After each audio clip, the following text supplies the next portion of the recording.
बच्चों, let's read the question. The question says, the length of a magnet is large compared to its width and breadth.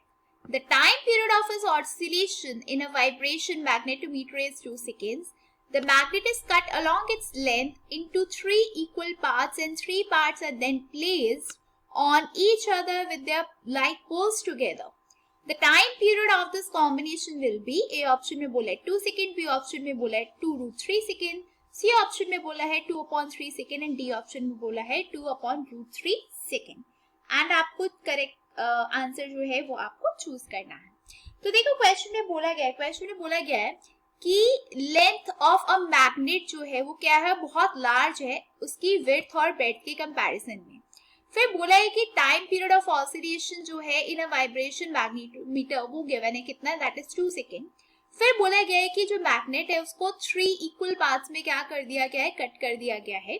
And फिर ये 3 part जो है फिर उनको place किया गया है with each other with their like poles together. उनके लाइक पोल्स टुगेदर रख के उन तीनों मैग्नेट्स को फिर फर्दर क्या किया गया है, प्लेस कर दिया गया है. आपको क्या निकालना है, आपको निकालना है time period of this combination क्या होने वाला है. ओके तो चलिए स्टार्ट करते हैं इस क्वेश्चन को. स्टार्ट करने से पहले सबसे पहले ये देखते हैं कि इस पर्टिकुलर क्वेश्चन में कौन सा की कॉन्सेप्ट जो है वो आपका यूज होने वाला है. ओके तो इस पर्टिकुलर क्वेश्चन में देखो तो आपको निकालना क्या है, आपको निकालना है कि टाइम पीरियड जो है ऑफ द कॉम्बिनेशन वो कितना होने वाला है. तो time period of a combination का फॉर्मूला क्या होता है, T = 2 pi. Okay under root में क्या आ जाएगा आपके पास, अंडर रूट में I अपॉन में m cross b. Okay and यहाँ पे अगर मैं बात करूं I की तो यहाँ पे I क्या डिनोट कर रहा है, मोमेंट ऑफ इनर्शिया, m क्या डिनोट कर रहा है, मैग्नेटिक मोमेंट एंड b क्या डिनोट कर रहा है यहाँ पे, मैग्नेटिक फील्ड. ओके नाउ अगर यहाँ पे अब मैं बात करूं मोमेंट ऑफ इनर्शिया मतलब अगर I की, तो I की वैल्यू हम कैसे फाइंड आउट करते हैं, 1/12 ml स्क्वायर. ओके यहाँ पे m क्या है, m है मैग्नेटिक मूवमेंट एंड l क्या है, लेंथ. ओके तो ये फॉर्मूलेस बेसिकली हमारे यूज होने वाले इस क्वेश्चन को फाइंड आउट करने के लिए. ना अब देखो हमारे पास टाइम पीरियड का फॉर्मूला है, हमें ये पता है कि मोमेंट ऑफ इनर्शिया कैसे फाइंड आउट करते हैं. नाउ अब जब हमने क्या किया कि जब मैग्नेट है, when magnet is cut, when magnet is cut, जब आपने क्या किया मैग्नेट को कट कर लिया, when magnet is cut in 3 equal parts, तो क्या होगा, अब हम उसकी कहानी देखेंगे. ठीक है अब वो वाला सिनेरियो हमारा स्टार्ट हो गया है. ओके नाउ अब क्या किया है, मैग्नेट को आपने कट कर दिया 3 इक्वल पार्ट्स में. अब अगर आप इसका मोमेंट ऑफ इनर्शिया देखो तो क्या हो जाएगा भाई, 3 इक्वल पार्ट्स में डिवाइड किया तो 1/12. अब देखो m जो है, m की जगह क्या आ जाएगा, m/3 आ जाएगा. l की बात करो तो क्या आ जाएगा, l/3 का होल स्क्वायर आ जाएगा. m कितने पार्ट्स में डिवाइड किया, 3 पार्ट्स में डिवाइड किया तो इनटू 3 आएगा. तो अगर यहाँ पे आप देखो मोमेंट ऑफ इनर्शिया तो वो कितना आ गया, आप ये बोल सकते हो that is ml² into 1/9. Okay तो यहाँ से आपका जो न्यू मोमेंट ऑफ इनर्शिया अगर आप उसको I डैश से डिनोट कर रहे हो तो वो क्या आ जाएगा कि जो इनिशियल इनर्शिया था उसका 1/9 मतलब I डैश = I/9 आपके पास यहाँ पे आ गया. नाउ अब अगर हम इस क्वेश्चन के दूसरे पार्ट को देखें तो अब एक और चीज यहाँ पे है, वो क्या है, that is your magnetic moment.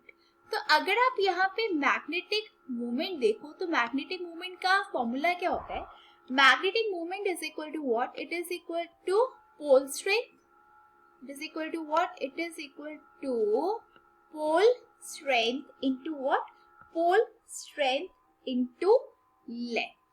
Okay now तो यहाँ पे अगर हम इसकी वैल्यूज पुट करें, हमने कहा कि सपोज करो कि आपको जो न्यू मैग्नेटिक मोमेंट है अगर वो m डैश है. ओके तो आप अगर यहाँ पे पोल स्ट्रेंथ की बात कर रहे हो तो वो हम कैसे निकालते हैं, ये हो जाएगा आपका m into what, into l/3 हो जाएगा, है ना, क्योंकि हर एक पार्ट का कितना हो जाएगा लेंथ, ऑब्वियसली कितना हो जाएगा, l/3 हो जाएगा.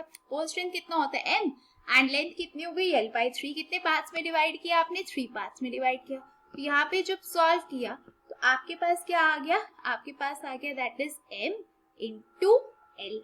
ओके, नाउ अब अगर आप यहाँ से देखो तो आपका जो न्यू m डैश है बेसिकली वो किसकी इक्वल है, क्या रिलेशन है, तो जो आपका न्यू m डैश है that is equal to m, जो आपका इनिशियल मैग्नेटिक मूवमेंट था उसी की इक्वल है। तो फाइनली हमारे पास न्यू वैल्यूज आ चुकी हैं, किस किस की न्यू वैल्यूज आ चुकी है हमारे पास m की न्यू वैल्यू आ चुकी है और I की न्यू वैल्यू आ चुकी है। जो मैग्नेटिक फील्ड है वो आपकी चेंज नहीं होगी। तो यहाँ से अगर आप फाइंड आउट करते हो आपका t डैश, तो t डैश की वैल्यू अब आपके पास क्या आएगी वो देखिए, t dash is equal to 2 pi, right, under root में क्या हो जाएगा आपका, that would be I dash upon में m डैश b। ओके, तो t dash is equal to what, 2 pi. Okay, new I dash कितना आया है आपके पास, that is your I by 9।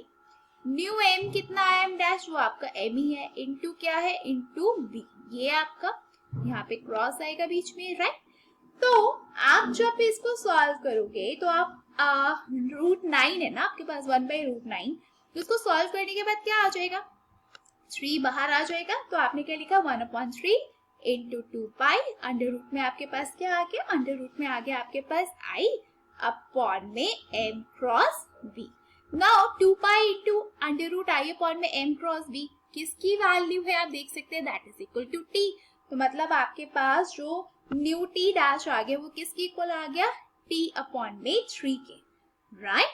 And t यहाँ पे कितना गिवन था आपको इनिशियली, देखिए 2 सेकेंड्स गिवन था, तो आपने क्या लिखा है, t की जगह लिख लिया 2, तो आंसर क्या आ गया आपके पास, 2 अपॉन में 3। ओके, तो फाइनली आपने देखा आपका जो न्यू टाइम पीरियड है ऑफ दिस कॉम्बिनेशन वो आपके पास आ चुके हैं, एंड वो कितना, that is 2/3 seconds. Okay, and अगर आप यहाँ पे ऑप्शन देखो तो आप देखोगे आपका जो ऑप्शन नंबर सी है विच इज योर 2/3 सेकेंड, वो हो गया आपके इस क्वेश्चन का correct answer. Okay, so I hope you all have understood the question well. All the best and thank you.